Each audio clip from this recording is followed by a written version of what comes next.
Hello and welcome to Ballot Meridian 2018 primary election coverage on HOMTV. I'm Xavier Thompson. Joining me in studio is Meridian Township Clerk Dreyfus to go over all the important election information voters need to know for the August 7th primary election. Thank you so much for being here. Thank you. I'm glad to be here. All right, well, to start, I want to ask you, what is the primary election and how is it different from the general election?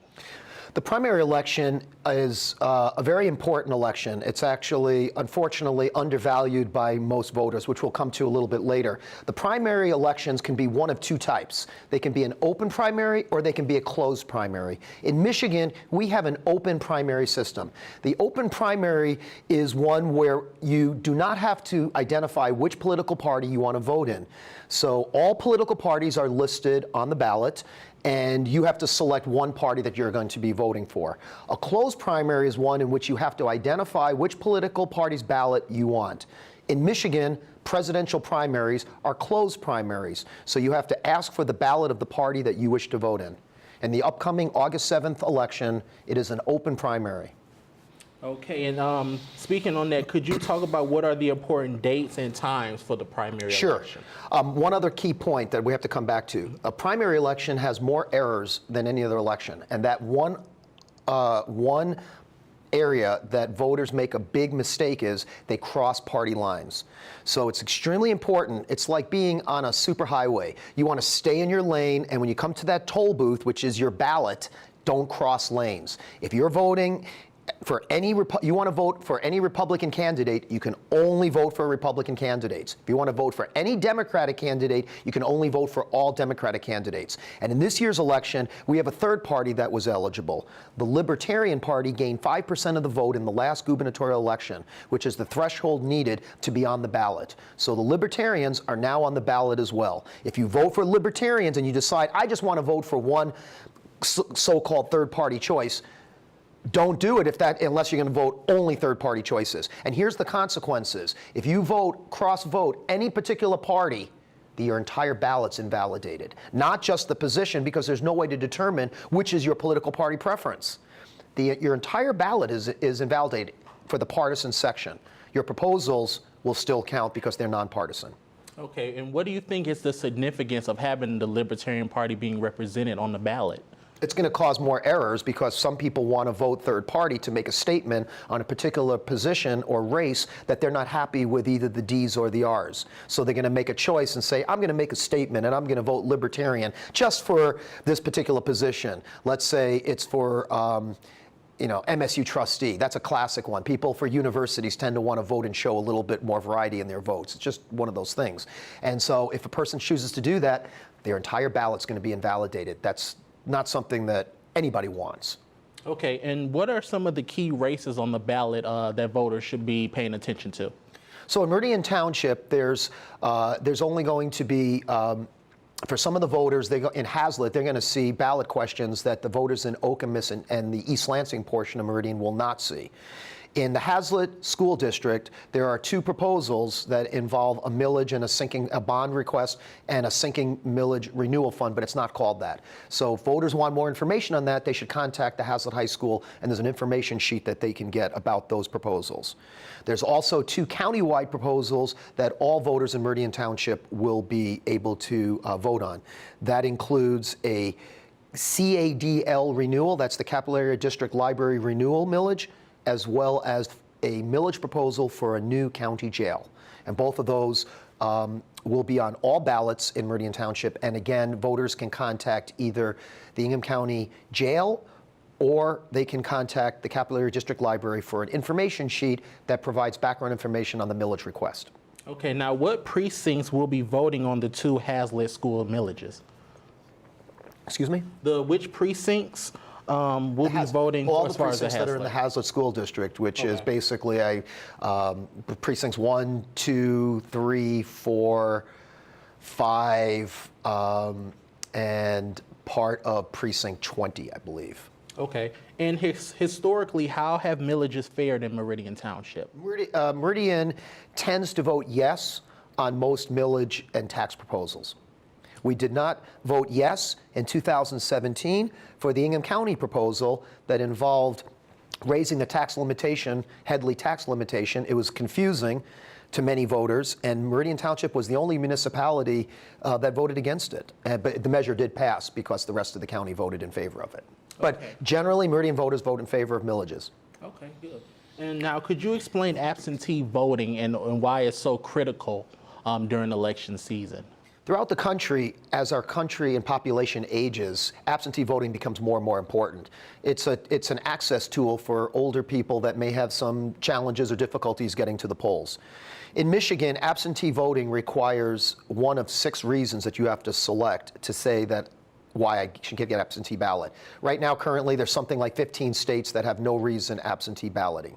On the November election, there may be a statewide proposal called Promote the Vote that includes no reason absentee voting as part of it in the future, but that's not here right now. So if you're over the age of 60, you automatically qualify. You can vote by absentee ballot. If you're not going to be in the voting precinct the day of the election, you can simply check a box, and then that qualifies you. There's no checking of it. It's basically you making a statement and signing the fact that you'll be unable to vote at the polling location on election day.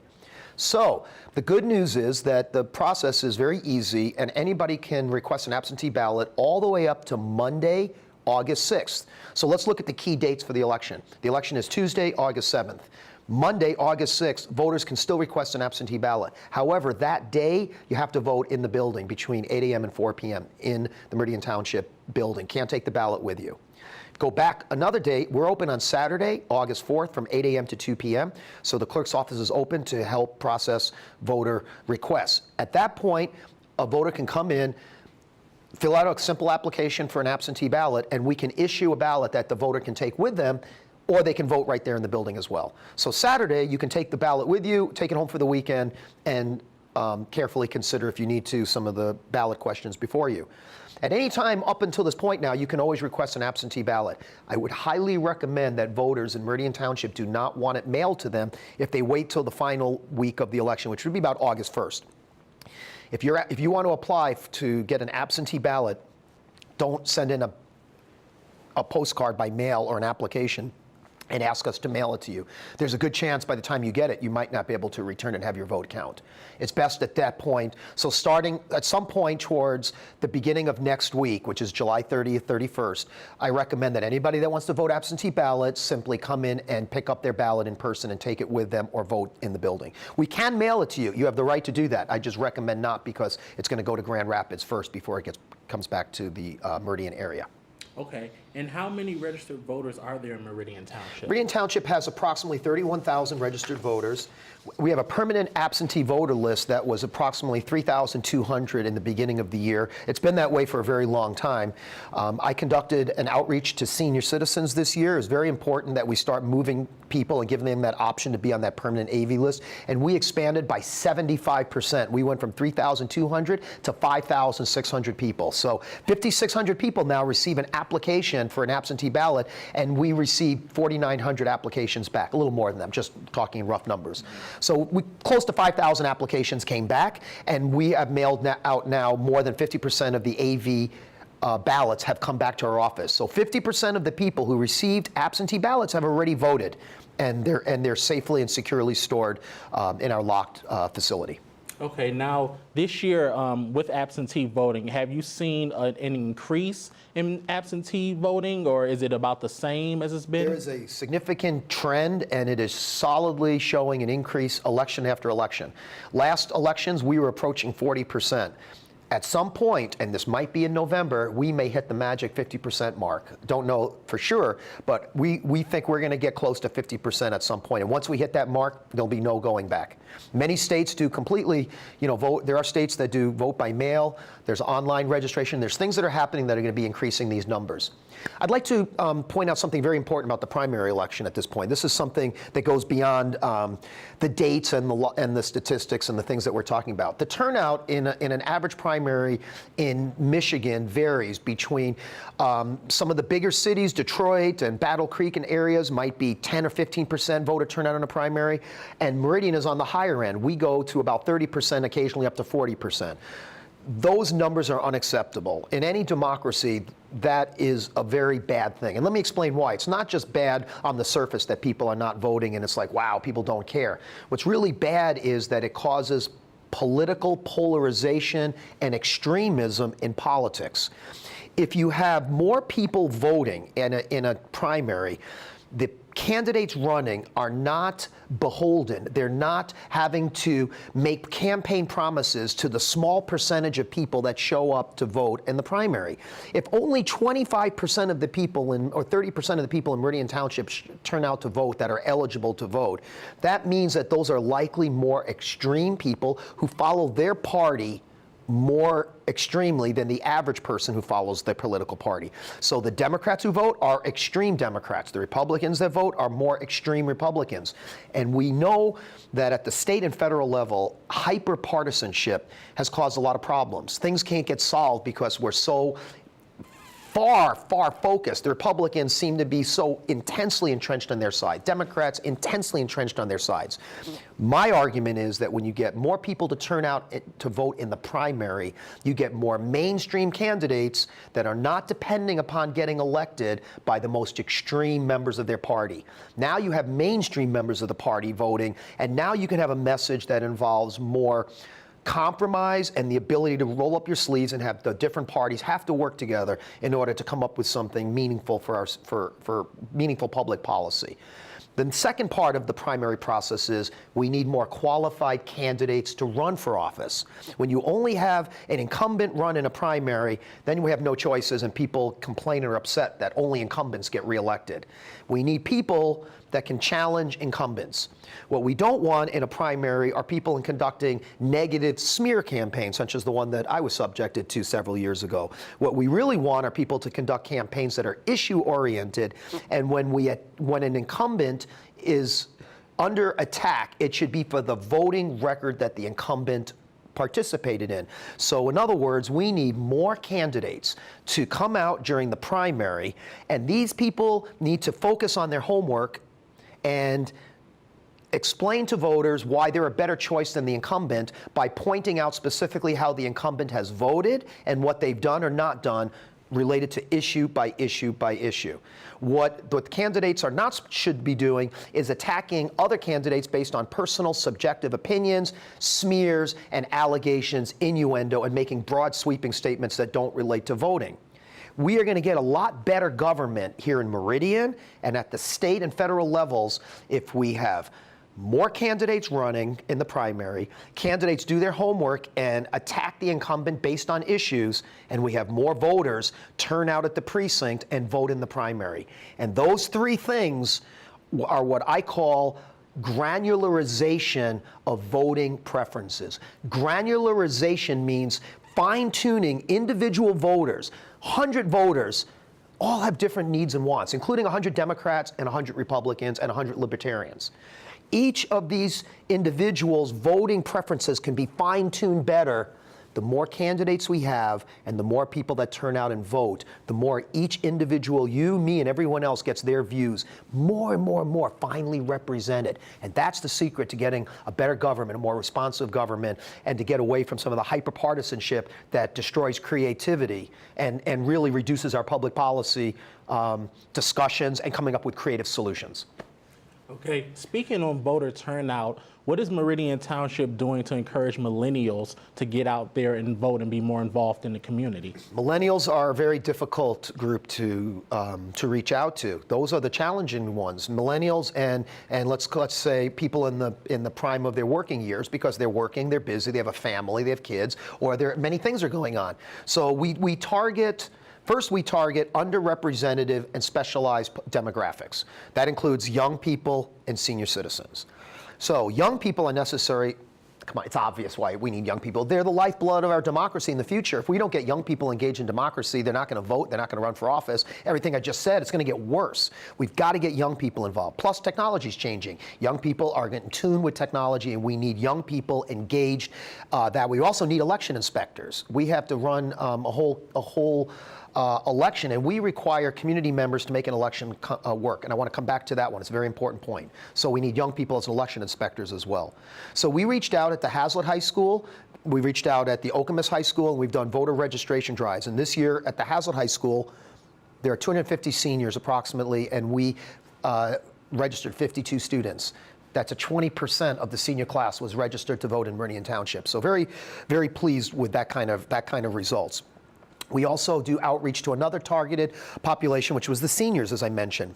We did a big postcard mailing to all the seniors in Meridian that were not currently on our permanent AV list, and said, this is an opportunity for you to increase your easiness, the ease and ability for you to vote. And that's how we got a huge increase. I mean, a 75% increase in that. That's going to translate into more people voting, both absentee, and they may take their ballots even into, and decide that they actually want to vote in person. The third group that we target are people with special needs, disabilities, and things like that, where there's mobility issues and other types of impairments that may prevent them from voting. So we go out to facilities such as senior facilities, we go to adult living facilities, we've gone to senior care and rehab facilities as well. And then we do voter registration drives, as well as give voters who are already there the opportunity to vote by absentee ballot. So those are sort of the targeted things we do. In terms of trying to reach these other populations, this is where we need, again, this greater creativity. This is the message right now. The people who are working that may be watching home TV are not in those categories. Maybe the person's a 35-year-old, again, has a family at home and is busy, and the message again is it's really important that you vote. Taxes, your wallet's going to be affected, and many other things get affected by it. So got to make the time, come out to vote. There's plenty of opportunities in the morning between 6 a.m. and, between the polls open on Election Day from 7 a.m. to 8 p.m. It's usually busy between 7 and 7:30 or 8. That's a busy time. So if you want to plan appropriately and try to get in and out, you can try to schedule a lunch hour is a good time to go. And any time after 5 o'clock is pretty good too. It does ease up usually quite a bit. And on a primary, we're not going to have super long lines. So if you want to come in the morning, even so, I doubt you're going to wait more than 10 minutes, even first thing in the morning, and when we might be the absolute busiest. Okay, and now can you also explain to people how important it is for them to volunteer to help the process of voting, and how crucial it is to have those workers participate? Yes, we have a team of about, I think the latest number is probably close to 150 election inspectors. Those are the workers, the volunteers that you see when you go in the precinct. They process the voter applications, they look at your driver's license, they put your ballots, process your ballots, and all of that. We need more. We need more people. There's turnover. Some of the older people are unable to do it for various reasons, so they phase out. There's attrition, and we need new people to come in. 2 years ago, we did a drive, and we increased our diversity across the board. We got all sorts of new people that have never been election inspectors, young, old, different ethnicities, all sorts of different types of people, and that's what we're looking for. We want to have a broad, diverse group of election workers. That's what builds the vibrancy of a community, and for elections, we want to have that mix of everybody working together, particularly because the precincts are like little businesses. Every precinct runs their own little business to get the votes cast and taken care of in their particular area. Michigan totally decentralizes the election process more than any state in the nation, because we're one of the few that does it at the local level, and then we do federal, state, and local. And most of the time, anywhere in the nation, it's usually that is done at the county level, not at the local municipality level when it includes federal elections. So it's important to get election inspectors to sign up. And here's how you do it. You go to our website. There's an application form on there. Go to meridian.mi.us, fill out the form. You can scan it and email it to us. You can drop it off. You can stick it in the mail, however you want to get it to us. And then pretty much we review the application, and you could be a part of the team. It pays $11 an hour. A full day shift, which is what mostly we want. We do have half days available for some people. Mainly we want a whole day shift if possible. Is a long day. It's from 6 a.m. to usually 10 p.m. at the latest. So it's a long day, but you do make a little bit of money. You get a chance to participate in our democracy, get to meet some people, engage, and I think most people say they feel really good afterwards about what they did, and they feel like they made a difference in their community. So I encourage people to sign up of all kinds. You can sign up. You can be 17, can work as well. 17 and a half, you can register to vote. So anybody that's 17 and a half, would be wonderful to come in, and we'd be happy to have young people working as well. All right. So can you tell us about the new voting equipment that's being used and how it's different from previous years? You know how salespeople say, faster, easier, better, cheaper, quicker, all that sort of stuff? Well, in this case, it's true. It actually is. There was my office applied. I did a grant application, got a $150,000 grant through the state of Michigan, and we had all the equipment paid for through the state. It's been 14 years since we've had new equipment. The equipment was paid for by the state the last time as well, in 2004. It was past its lifespan, and so it was time to get new equipment. The tabulators are smaller, they're easy to use, that's where the ballots go into, and very importantly, it's more secure. In the past, when there was a problem or an issue, it spit out the ballot, and potentially people could see how votes were. You'd have to have pretty good vision. You might be able to see something. The new one keeps the ballots secured in the machine until the precinct inspector can come over and deal with it and make sure, and then nobody will be able to see what the voted ballot would look like. That's one of the benefits of it. We have a new voter assistance terminal. That's what also known as a ballot marking device. That allows people with disabilities and others to have the ballot marked for them. So that is mainly used for people with mobility impairments, maybe visual impairments, blind, and things like that. And there were some concerns in the last election about the VAT, about ergonomics, maybe the ability to navigate through some of the choices. It was complicated, particularly for people who are blind, because they had to listen and follow the voice prompts to navigate through a series of screens that were very complicated. You have to go down, down, down, down, down, down, blah, blah, blah, and it was like very hard to follow through. So we're going to spend more time involved in more personalized training on the VAT. We're going to take detailed notes, and we're going to look at, even if necessary, having a focus group after the election, and then we'll summarize our results if they look like there's some problems again, and we want to present that to the Bureau of Elections so that they can take in this input and maybe find a way to help some of the people with disabilities better use this voter assistance terminal. Okay, and have you gotten any kind of feedback on the equipment from the last election, and how quickly do you all try to implement changes when people have concerns? Well, it's a great question. Fortunately, we've had very little election worker confusion about it. The training is pretty straightforward. The device is pretty intuitively simple to use for the most part. There's a few little changes. Instead of using a key, we have sort of this magnetic type of key that places on that. So it's really simple. Most of the changes, in my opinion, and I think the workers would agree, seem to be a little simplification of the process. The downside that I could see, the one issue has been what's known as voter prompts. There's a light, there's like a yellow and a green sound and a light that goes when things were good. It would have a green light to go, it would go doo-doo, which meant, it was accepted. Well, now you can barely hear it. So for some reason, the audio was diminished on it, and a few people commented, there's not a lot we can do about that, unfortunately. So they were using the audio cues to determine that the ballot, so you have to listen more carefully. And if there's a problem, there's a button that allows you to allow the ballot to be cast as is. And if a voter accidentally pressed that before it was fully good to go, and they decided, it just says cast, their vote would be cast even if there was a problem, and then it means something could be wrong with their ballot. So in order to correct that, we did a hack. And most of the precincts have taped a piece of tape over that button, so just to make sure voters themselves don't press that button. So those are the two issues that we have determined is present.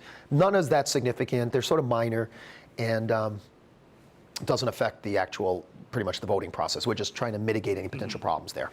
Okay, and where are the voting locations? Where can people go out to vote or find out where they can vote? So all voting locations are listed on the Meridian website. If you go to the clerk's office, there's a precinct map, and there's also a sheet, there's a page that's listed, and there's addresses of each voting precinct. All voters should have a voter card that was mailed to them at one point or another. Sometimes you lose that over the years. You can call our office and get another voter card. We'll send it to you at no charge. The voter card is not to be used as identification. People mistake the voter registration card like, this is what gets me in to vote. It's for your own identification of the voting precincts and the districts that you are eligible to vote in. You can contact our office, just call us, 853-4300. We'd be happy to always look up a voter and give them their voting information that they need to, where to go to vote. When you go to vote, you only need one thing to bring with you. You just have to bring a photo ID. Bring a photo ID, and we match it, and you're good to go. If for any reason you don't have your photo ID with you, you can still vote. You just have to sign an affidavit that says, I have a photo ID, I don't have it with me, and you sign the back. That's all you do, and your vote will still count. It goes right into the tabulator. All right, so when people do go out to vote, what are the rules as far as voting? What can't they do? You know, what is that? So voters have First Amendment rights as well, but some of those have to be limited because they're in an election and we're in an election environment. So you're not allowed to bring in anything into a voting area that's considered campaigning within 100 feet of the voting location. So all polling location workers are given a 100-foot string, and then a line is drawn. So once you're in that 100-foot range, you're subject to the following rules. You're not allowed to take cell phone photos inside the polling location. You can't take selfies inside the polling location. Why is that? Because a long time ago, unscrupulous employers used to punish employees and say, you have to show me how you voted. If you voted for the man I wanted, you get to keep your job. If you didn't, you're going to be in trouble. Same thing. That was called the stick approach. The carrot approach was some people in some organization says, we'll give you $10 if you show that you voted for our person. If you voted for our woman, you're going to get $10. You got to show us proof. You take a picture of the ballot, you show it to them, you get paid $10. That's illegal. And so many years ago, it was decided that you can't do these sort of behaviors because it actually compromises the privacy and security of the secret ballot. Unfortunately, our representative, our state representative Sam Singh, had introduced a bill 2 years ago to actually allow selfies in the polling location. I think that he didn't have the right information from clerks around the state were very upset when they saw this. He should have contacted me or other clerks to get good information on this, and luckily the bill, it took action. That's why it was confusing voters. That got a lot of publicity when he put that bill out, but unfortunately, again, Sam Singh put out bad legislation, and fortunately, in this case, it didn't go any further. So. That's as for right now. I mean, these things get tied up in court. There's a court case involving this right now. So some of these things I tell you could always be subject to change. New court cases can change it. These are the laws we're operating by for the August 7th primary election. All right. And so no campaign literature, can't wear a shirt that has campaign literature, no buttons in line, can't talk about campaigns, can't talk about anything that's involving issues. You can talk about things, you have freedom to talk, but it can't reasonably relate to anything involving what's on the ballot. Okay, now in previous years, safety has come up at election places, people feeling harassed or pressured to vote a certain way. What precautions are the township taking to make sure people are safe, or tips you have for the public to protect themselves? So the biggest concern we ever had was in 2016 in the November election. That was probably considered the most volatile based on things that we had heard. We were very fortunate in Meridian Township that there were no incidents, there were no problems. Precinct chairs are given specific directions differently than the other inspectors on how to handle things like that. The first thing they're told to do is they're given a basic sort of script on how to address people who may be talking loudly, or basically they're violating campaign laws by election law by actually speaking loudly, and that's what's causing the problem. If they're causing a threatening environment and intimidation, that's simply not permissible. So the chairpersons are instructed first to explain that calmly and to say you're not allowed to do that, please don't speak or do this or whatever behavior is occurring. If it continues, they're immediately instructed, they have two choices. If they feel any threat of imminent violence, police are notified and an email is sent to police they're aware of to be sensitive on election day. Police can be called immediately, 911 can be called immediately, and of course my office, and I'm directed to call me. I want to be out there on site immediately. So two recourses, the police and the clerk's office themselves, and we would take immediate action in those cases. But again, we don't expect anything to be like it had been. The biggest concern we had was November 2016, and we had no reported incidents of any intimidation threats. In advance, there was concerns about this, but it didn't occur. Okay, and now can you explain how gerrymandering is affecting the election process? So gerrymandering is a process by which a voter district is determined by politicians, by a political party that's in control, and then they'll create a district that's favorable for either themselves to get reelected or members of their own party to get reelected. So a gerrymandered district usually looks like an octopus, or it looks like this weird blob that has tentacles sticking way out in different directions. Those tentacles are literally an attempt to find the voters you're looking for, to create these special voter pockets. And that's completely unfair, and it violates the Supreme Court's rules a long time ago that says one man, one vote, and to update it, one person, one vote. If you have gerrymandering, that means that some people have more influence than other people. We all know as Americans, we know innately, that's wrong. So gerrymandering is a process where you have to take away the ability of political parties to do this, and we need a mechanism that allows independent people to be able to decide, an independent, nonpartisan group to decide what political districts should look like, both on the federal level and on the state level. Unfortunately, starting in 2002, the current political party, the Republican Party at the state, through the state of Michigan, had a computer program in 2002 that was really super cutting edge at that time. It was so good that that program really established a domination of the Republican Party really for the next 16 years until today.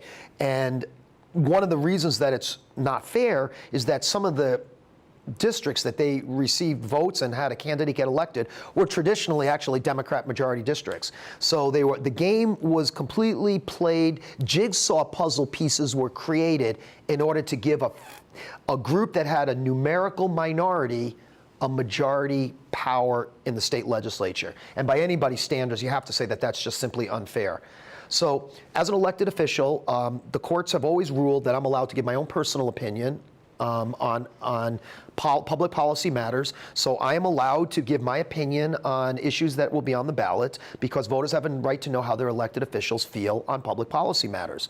So I am very, very strongly in favor of the proposal that's going to end gerrymandering and end, it's called Voters Not Politicians, to end gerrymandering in Michigan, because it's going to take the power away from the parties, currently mainly the Republican Party. It would also take the power away from the Democratic Party and any political party to control how a district is created. And if you have an independent group do the redistricting, we're going to have more fair representation, we can get better candidates, and now we can have the people's voices get heard. And if people are not happy with their elected official, this makes it easier to get new blood and get new ideas and new people to represent them. So I am personally very supportive of the ballot proposal that will end gerrymandering and bring back and have nonpartisan redistricting for voting districts.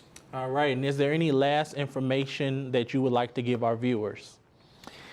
The primary, I have to repeat it again, the primary turnout is abysmally low. Meridian does better than most of the state. It's not good enough. We're a prime community. We should be a prime voting community. To be a prime voting community, the definition could be easily set minimum 50% turnout.